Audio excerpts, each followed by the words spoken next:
Good Thursday morning, everyone, and thanks for joining us from the Ohio AgNet, the voice you know with the news you trust studio, sponsored by the Grain Equipment Company, where innovation meets execution. I'm Joe Everett.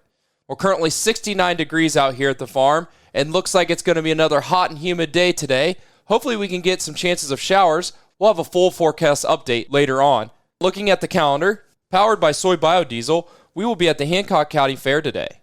Let's check in with our weekly update from the Ohio Soybean Council and your soybean checkoff dollars at work.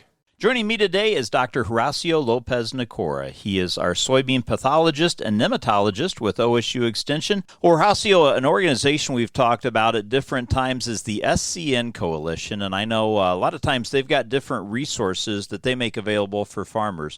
Yeah, definitely. The SCN Coalition is a place where we want to go and get a lot of the resources available and pretty much, to understand the biology of soybeans is nematode, to understand the different management strategies. And, along those lines, the same, encouragement to go in this time of the year, July, August, September even, and go and check roots for soybeans is nematode. There's a lot of information there. There's a really nice short video showing, similar to the one that I have in the corn newsletter, showing the way that you will go and pull those roots and look for soybeans is nematode.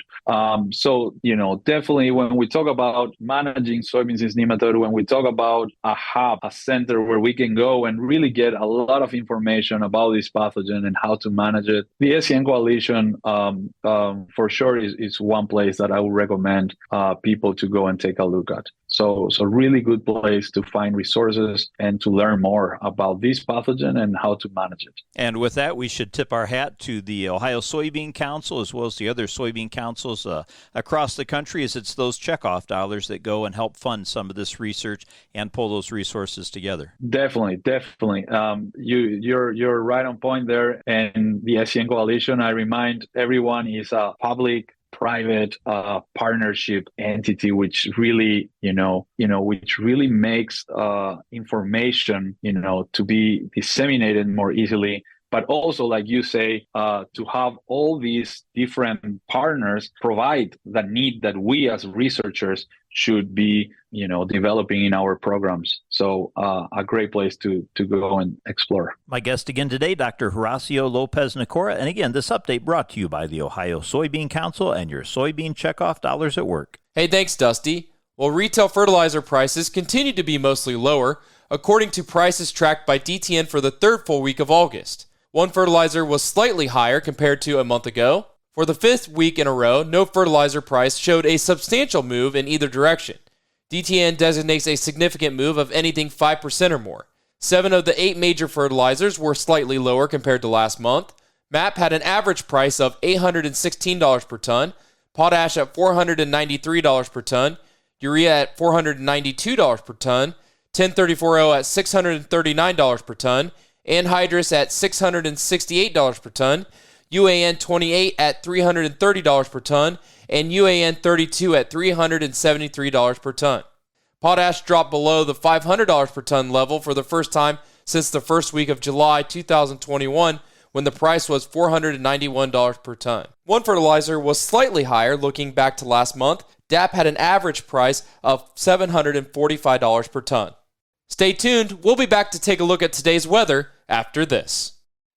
Time is running out to earn more for your acres. The Soil and Water Outcomes Fund pays farmers to begin or expand on-farm conservation, like reduced tillage and cover crops. Last year, they paid farmers an average of $33 per acre. They offer one-year contracts, and 50% is paid prior to verification. Get paid to reduce erosion, improve your soil health, and more. Hurry to their website to request a payment estimate, theoutcomesfund.com. That's theoutcomesfund.com. Nearly 90% of farmers say that financial worries, constantly changing market conditions, and other uncontrollable variables take a toll on their mental well-being. Add in the weather and family dynamics, well, it's a lot to handle alone. But did you know farmers and their families can receive free confidential services from licensed professionals? Support is available 24/7 to help with the challenges you face. Look for Farm Family Wellness Alliance under the Resources tab at farmfoundation.org. Take care of yourself. Your well-being matters. It's now time to take a look at today's weather, brought to you by Seed Consultants. Simply better performance online at seedconsultants.com. Here's the forecast.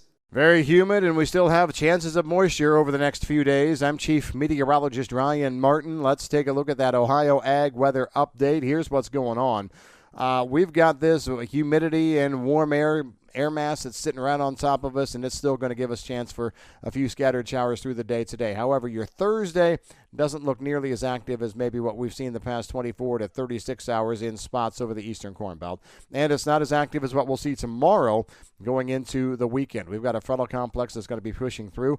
We had been looking at this front being all the way through Ohio, all in, all done, Friday night and into early Saturday. Now we see lingering moisture here through Saturday, and in some cases, south, central, and southeastern Ohio, we may see this into very early Sunday as well.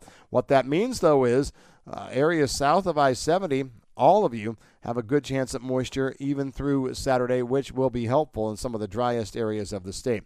I still think by the time we get to Sunday morning, we can be looking at a cumulative total today through there at 1/2 to 1.5 inches with coverage around 80% of the Buckeye State. I will say the front gets through northern parts of Ohio Friday night, and northern humidity on Saturday, and should put together a nice weekend in general. Weather is beautiful for Sunday and Monday in the entire state with low humidity, cooler temperatures for Monday, and then we are dry, but see temperatures slowly work higher through the Tuesday, Wednesday, Thursday timeframe next week. Rain showing up again next Friday. I'm Ryan Martin. Hey, thanks, Ryan. Well, the USDA forecasted the agricultural trade deficit to increase sharply to a record $42.5 billion in the coming fiscal year. That compares to $30.5 billion this fiscal year, which ends September 30th. The widening trade gap, a source of frustration for many farmers and ag state lawmakers, reflects an expected $8 billion increase in agricultural imports in fiscal year 2025 to $212 billion and a $4 billion drop in exports to $169.5 billion. The decline is primarily driven by lower corn, soybean, and cotton prices, as well as lower volumes of beef. Horticulture exports are projected to rise by $1.2 billion to a record $41.5 billion due to higher exports across all categories. Ethanol exports are forecasted at $4.3 billion, unchanged from the revised fiscal year 2024 projections. Agricultural exports to Mexico are forecasted at $29.2 billion, $100 million below the prior fiscal year. Exports to Canada are unchanged at $28.9 billion. Now let's check in with Dale Minio as he talks with a junior fair exhibitor and today's fair schedule. Joining me at the Richwood Independent Fair is the North Union FFA president, Kaylee Reif. And Kaylee, first of all, you're finishing up school. What's the plans after that? After that, so right now I'm committed to Auburn University's D1 equestrian team, and I'll be majoring in agribusiness there. So it's not funny, but you're going to go to college to horse around? Yep, pretty much. How long have you had horses as a project? I have been showing horses since I was 7 years old, so I've been doing 4-H and FFA ever since I can, basically from the 3rd grade, and I've enjoyed every bit of it. So what's going on today at the Richwood Independent Fair? So today at the Richwood Fair, we have our rabbit show in the livestock arena. Our poultry skillathon, swine skillathon, and goat skillathons are all in the Boakes Creek Pavilion. So that will be where the livestock kids of that animal will be go and tested on their information about their animal. For the grandstand events, we have the rodeo tonight as well. What time's the rodeo, do you know? The rodeo is at 7:30 p.m. So get your seats early. Yes. Come out and find something good to eat at the fair too, right? Oh, yeah. We have lots of good trucks and everything you can imagine. Kaylee, thanks for the update. Thank you. Hey, thanks, Dale, for that update. Well, Clean Fuels wants immediate 45Z guidance. The Clean Fuels Alliance America sent a letter to Treasury Secretary Janet Yellen urging the agency to issue guidance, including safe harbors, to the 45Z Clean Fuels Protection Credit by September 1st. The new producer credits become available on January 1st, 2025, as the existing blender credits expire. Clean Fuels letter emphasizes the difficulties that farmers, producers, and fuel marketers are facing in making the transaction without guidance on the rules. U.S. biodiesel, renewable diesel, and sustainable aviation fuel producers are having difficulties finalizing feedstock contracts, securing capital flows, and meeting project deadlines without knowing the value of the credit, says Clean Fuels in the letter. The need for policy certainty is urgent. Clean Fuels is requesting the Treasury to issue safe harbor provisions allowing taxpayers to rely on existing carbon life cycle assessments, such as the GREET model, to calculate 45Z credit until the final rule is in effect. Now let's check in with Dusty Sonnenberg as he has an update from the Ohio Corn and Wheat Growers Association. Joining me this morning is Tad Nicholson. Tad is Executive Director of the Ohio Corn and Wheat Growers Association. Tad, a wonderful event that just took place at your corporate sponsor dinner put on by Ohio Corn and Wheat. Maybe give us real quick just sort of the purpose behind it. Well, once a year we just really enjoy having our corporate sponsors with us to remind them of that they're so important to us because, taking care of farmers today, it's a team sport. Mm-hmm. And so we have a lot of people that do things from lending to seed to equipment, and all those things are great. Our lane, though, is really in the public policy. At Ohio Corn and Wheat Growers Association, we do one thing, we do it really well, and that is take care of the needs and public policy to make sure that farmers have policy that allows them to farm the way they do. And I think a lot of our partners appreciate that because they are all busy doing their own thing. So this is just a great time for us to get together as partners and make sure that we can properly thank them, but also have a great evening of conversation. Great. Again, our guest today, Tad Nicholson. He's Executive Director of Ohio Corn and Wheat Growers Association, putting on a real team event. Tad, thanks for your time. Hey, thanks, Dusty. We'll be back with the grain analysis in your overnight markets after this.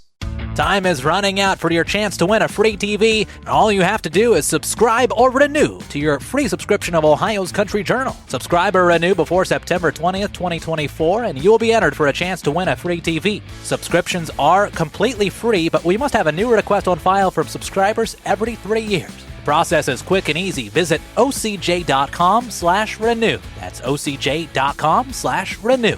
Time is running out, so subscribe or renew today. It's now time for the Louis Dreyfus Grain Analysis, and that is brought to you by the Ohio Soybean Council and your soybean checkoff. Here's Ryan Martin. Grain markets finishing mixed on Wednesday. We take a look at the numbers. Corn down about 1 to 2 cents. Beans down were 7 to 10, and the wheat markets were up just a little bit. 4, 5, 6 cents in Chicago, 9 to 10 in Kansas City, and halfway in between on the spring wheats over there.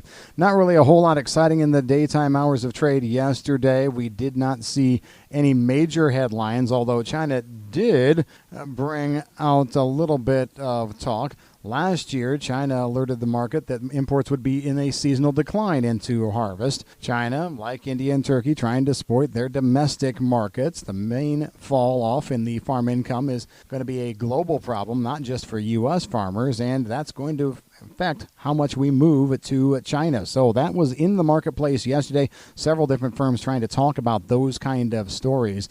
Brazilian farmers are going to be heading to the season here very, very quickly. Probably within the next 2.5 to 3 weeks, we're going to be seeing the first tractors roll in Brazil on first planted corn and also maybe a little bit of early beans, but it's not really going to reach its zenith in terms of planting in Brazil on the soybean side until probably October. Stats Canada putting their 24 wheat crop at 34.4 million metric tons. That was up about 1.3 from last year.